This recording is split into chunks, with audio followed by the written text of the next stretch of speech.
मराठा आरक्षणाचं आंदोलन सुरू झालं, सरकारने सांगितलं मराठ्यांच्या मुलीला आम्ही मोफत शिक्षण करायला. आपण त्याच वेळेस सांगितलं मुख्यमंत्री साहेबाला सुद्धा, सगळेच होते ते मंत्री, त्यांचे त्या खात्याचे पण. आम्ही सांगितलं की लेकी बाळीनं काय केलं, मराठ्यांच्या लेकी बाळीला मोफत शिक्षण द्यायचं तर सगळ्याच जातीच्या द्या ना. लेकी बाळीनं काय केलं, आपलं सरकारने मान्य केलं आणि त्यांनी तो अध्यादेश जी आर पण काढला आणि राज्यातल्या सगळ्या जाती धर्माच्या मुलीला मोफत शिक्षण केलं. आम्ही जातीवाद नाही बघितला तिथं, कारण तिथं आम्ही काय म्हणलो नाही.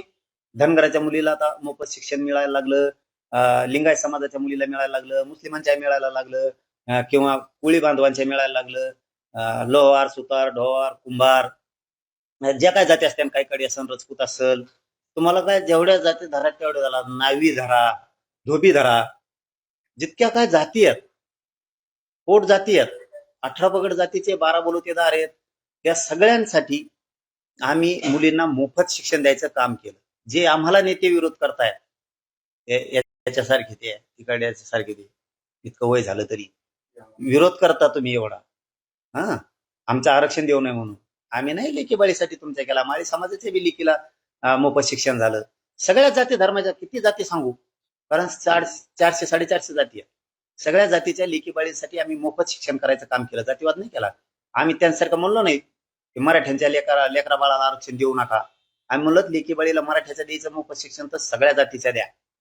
आणि आज सगळ्या जातीच्याला आम्ही मिळून दिलं लेकी बाळीला मोफत शिक्षण. गोरगरीब ओबीसीच्या सुद्धा बांधवांचा व्हायला लागलाय, कारण ती लेक बिचारी, मग ती कोणत्याही जातीची असो, 12 बलुतेदारांची असो, 18 पगड जातींची असो, कुठल्याही जातीचे असो, अर्थानं सगळ्या जाती धर्माच्या लेकी बाळीला मोफत शिक्षण दिलं आणि आमच्याही पोरांना मराठ्यांचे आरक्षण मिळून दिलं ओबीसी. याला असं काम करायला लागतं, जातीवाद करून नाही चालत. आज प्रत्येक घरातली लेकबाळ किमान एवढं तरी म्हणत असत की चला यांच्यामुळं आम्हाला मोफत शिक्षण झालं. मग तो सगळ्या जाती सांगितल्या मी तुम्हाला आता, त्या सगळ्या जातीतल्या गरीबाच्या लेकीबाळी मत असतात की आज या आंदोलनामुळे मराठ्यांच्या आम्हाला मोफत शिक्षण झालं, असं काम करायला. एसटीची जी मागणी आहे धनगर समाजाची, त्यांच्या मागणीला मूळ जो एसटीतला जो आदिवासी समाज आहे, समुदाय तो विरोध करतो, तो धनगर समाजाला एसटी मध्ये समावेश करून घेण्यासाठी नकार देतो. आदिवासी बांधवांचं त्यांनाही आपण काही कधी विरोध करत नाहीत आणि कधी करणार पण नाही.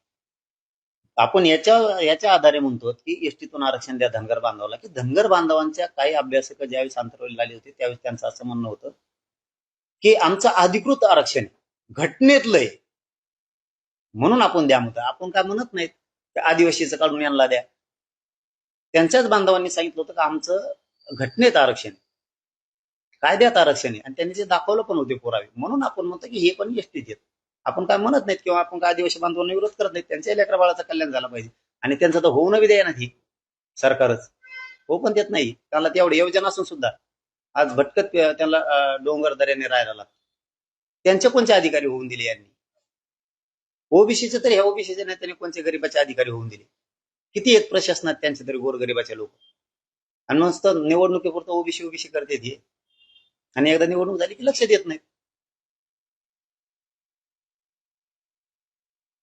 मराठा आरक्षणाची जी तुम्ही मुंबईची घोषणा केलेली आहे, या संदर्भात तुम्ही भरपूर दिली आहे. प्रत्यक्षित जनजागृती म्हणून किंवा तिथलं आंदोलन मोठं करण्यासाठी म्हणून तुम्ही आता रुग्णालयातून डिस्चार्ज झाल्याच्या नंतरच्या काही ऍक्टिव्हिटी करणार आहात का, त्याचं स्वरूप कसं असतं? हा नाही, भेटी तर देणार आहे मी. मुंबईच्या 29 ऑगस्टला जे आता आम्ही तिथं आमरण उपोषण करणार आहेत, आम्ही तर जाणारच आहेत. भेटी पण महाराष्ट्रात जितक्या शक्य असतील तितक्या होणारच आहेत. परंतु मराठेच इतक्या ताकदीनं मुंबईत येणार आहेत, कारण आता 58 लाख नोंदीचा अहवाल सरकारनं घेतलाय. आता 3ही गॅजेट घेतले, 30 जूनच्या आत ते होय अहवाल देऊ म्हणून सांगितलंय त्यांनी आम्हाला. सगळे गॅजेट, सगळ्या सोयीची अंमलबजावणी, मराठा आणि कुणबी एक आहे का अध्यादेश, या सगळ्या मागण्या 29 ऑगस्टच्या आत पाहिजे. त्यामुळे आता सरकार त्यांचा अहवाल घेईल. त्यांनी नाही दिलं तर मराठीच इतके पेटून उठलेले आहेत की स्वतःच्या लेकराच्या न्यायासाठी तुम्हाला मुंबईच्या कानाकोपऱ्यात नुसते मराठी आणि मराठी दिसणार नाही. आम्ही बैठका घेतल्या तरी पण फक्त तुम्ही 29 तारीखचा दिवस बघा आणि सरकारनं तो उजळून देऊ नये. इतके मराठी येणार आहेत आणि मराठ्यांनाही माझं आव्हान आहे, चला यार 70 75 वर्ष आपल्या लेकरा बाळाला काय नव्हतं. चला आपल्या लेकरांसाठी 2-2, 3-3 दिवस काम उडवून द्यायचे, पण पिढ्यानं पारच आयुष्याचं कल्याण होईल. बघा, मराठा बांधवांना हात जोडून सांगतो, 1 वर्षभरच झालंय, 6 महिने वर्ष आरक्षण मिळालं. कित्येक तरी लेकरं बाळ आपल्या नोकऱ्याला लागायला लागले, शिक्षणात चालले, कित्येक तरी योजना मिळायला लागल्या. समजून घ्या, समाज उंचीवर न्यायचा, वर न्यायचा आपल्याला. तुम्ही समजून घ्या. तुम्ही जर आता पुन्हा ताकद लावली 29 ऑगस्टला मुंबईला जायला, तर ही पिढ्याना फारच तुमच्या लेकराचं आयुष्य चांगलं होणार. त्यामुळं ताकदीनं मराठी सुद्धा बाहेर येणार आहेत आणि मराठी सुद्धा यावं. ज्यांना यायचंय, मुंबईतच राहायचंय, त्यांनी 10, 15, 20 दिवसाची तयारीनंच या. ज्यांना कामं त्या दिवसात, कारण ऑगस्ट महिन्यात कामं असतात, त्याला यायचं नाही, त्यांनी नुसतं वाटा लावायला चला, 2 दिवस कामं बुडा, नुसते मुंबई पोत आम्हाला आशीर्वाद द्यायला आणि तिथून माघारी या तुम्ही, तरी तुम्हाला येताना आरक्षणच घेऊन येतो. आणि आता हे 2 खरं बोललोत ना मी, 2 टप्प्यात सांगितले. ज्यांना यायचंय त्यांनी तयारी नसती द्यायचंय, जेवणा खावण्याच्या 15-20 दिवसाच्या तयारीनं. ज्यांना यायचं नाही, ज्यांना इथं काम आहे शेतात, त्यांनी फक्त आम्हाला सोडायला. मग कर्मचारी असन, शेतकरी असन, नोकरदार असन, व्यवसाय 1-1, 2-2 दिवस आपले व्यवसाय बंद करा. आपण आपल्या ड्युट्याला 1-1, 2-2 दिवस जाऊ नका, नुसतं सोडायला. जे वाहन मिळेल ते रिक्षा, जीप, ट्रॅक्टर, टेम्पो, ट्रक काय असते ते घ्यायचं आणि फक्त सोडून माघारी यायचं. मोटरसायकली, त्याला काय मुंबईला जायचं मोटरसायकलीवर, यायचं मोटरसायकलीवर माघारी, सोडून आम्हाला फक्त तिथं जाऊन फक्त आम्हाला आशीर्वाद द्या. साधी आणि सोपी प्रक्रिया. आणि तुम्ही हे 2 दिवसाचा जर उठाव केला, तर आपल्या लेकराच्या पदरात आयुष्याचं कल्याण पडेल. म्हणून ताकदीनं सगळ्या मराठ्यांनी, आणि मराठी येणार आहे सांगायची गरज नाही. आपण पाठीमागे गेलो तर मुंबईला, त्याच्यापेक्षा चौपट होणार यावेळेस. बघा, तुम्ही लिहून ठेवा. एकीकडे तुमचा हा संघर्ष किंवा थोडक्यात आरक्षणासाठीचं युद्ध सुरू आहे, तर दुसऱ्या बाजूला भारत पाकिस्तान सीमेवरती युद्धाची ढग दाटून आलेली आहे. दोन्ही देशातले संबंध कमाईचे ताणलेले आहेत. काय तुमची झालंय त्या दिवशीच आम्ही निषेध केलाय. घडले ते वाईट घडलंय, त्यांना मारूनच टाकायला पाहिजे. पण आता बोलून सुद्धा उपयोग नाही, ते मारितच नाहीत. फक्त टीव्हीवर दिसते ती म्हणून पळाले. रणगाडी पळायला असं वाटतं सुरू झालं, म्हणजे इतकं भयान दृश्य दिसतं टीव्हीवर बघितलं, वाटतं सुरू झालं का किंवा युद्ध. आणि काहीच नाही, ते काहीच करू शकत नाहीत. आपले जीव गेले, आपल्या बांधवांचे असेच गेले, हे बदला नाही घेणार त्यात. बघा तुम्ही, खरंच नाही घेणार आहे. ते नुसती इमानं पळी ती कोण तिकडं, ती कोण इकडं. पाणी थांबिलं, आमचं केलं, पण थांबायला तळत नाही, थांबिता कुठं. नुसतं तळच नाही, खाली नाही, वर नाही, बांधारा नाही, शेततळ नाही, काहीच नाही. गोटे गाटे सुद्धा टाकले नाहीत नदीला आली. पाणी थांबून कसं.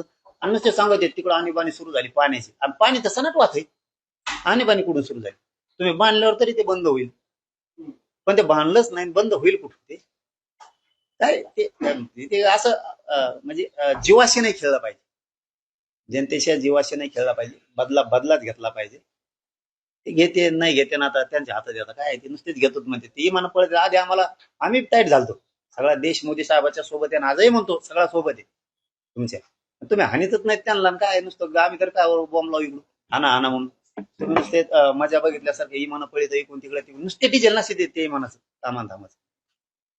नरेंद्र मोदी सरकारवरती ह्या बाबतीत तुमचा विश्वास राहिलेला नाही? वाटत होतं, कारण काय होतं, अटलजी बिहारी साहेब होते त्यावेळेस त्यांनी एकच प्रयोग केलता, तर सगळा देश हादरून गेला, पुरा देश हादरून गेला. त्यांना असे टर भ्यायचे, तसं यांना भेटत नाही. हे नुसते ते इमानाचे, कारण गाड्याचे, त्या ट्रकात फौजी लोक बसलेले नुसते पळालेले दाखवतात. मग पहिले व्हिडिओ आहेत का आत्ताचे आहेत का काय मेळ लागा ना, आणि ते फक्त पळालेले असताना इकडून असं वाटतं झाली फुटाफुटी सुरुवात. काय नाही, बॉम्ब नाही टाकेत, काय नुसते गोडाऊन भरून ठेवले, तर धान्य साचवून ठेवल्यावर खपा ट्रकात भरून नेऊन टाकायला पाहिजे, तिकडं मारून टाकायला पाहिजे सगळे. ते नाही करत, ते नुसते मजा बघतात. आपल्याला वाटतं इकडे युद्ध सुरू झालं, आणि त्या बातम्या येतात युद्धजन्य परिस्थिती. आपल्याला लगेच इकडे वाटतं झालं दिसतंय सुरू. दुसऱ्या दिवशी तीच असते, तिसऱ्या दिवशी तीच असते. युद्ध द्रश्य परिस्थिती नेमकी 3 दिवस, कारण तेच चालू आहे, तेच व्हिडिओ दाखवतात असं वाटतं. त्यामुळे नुसते फसवतात, लाडक्या बहिणीला फसवण्यासारखं. नुसतं आश्वासन द्यायचं आणि गप्प पडायचं. मला नाही वाटत अटलजी साहेबांच्या सारखं दरारा निर्माण हे करायला. त्यांचा दराराच. देश विदेशातील प्रत्येक घडामोडींचे लाईव्ह अपडेट मिळवण्यासाठी आता साम टीव्हीच्या सर्व सोशल मीडिया प्लॅटफॉर्मला लाईक, फॉलो आणि सबस्क्राईब करा. तसंच सर्व नोटिफिकेशनसाठी बेल आयकॉन प्रेस करायला विसरू नका.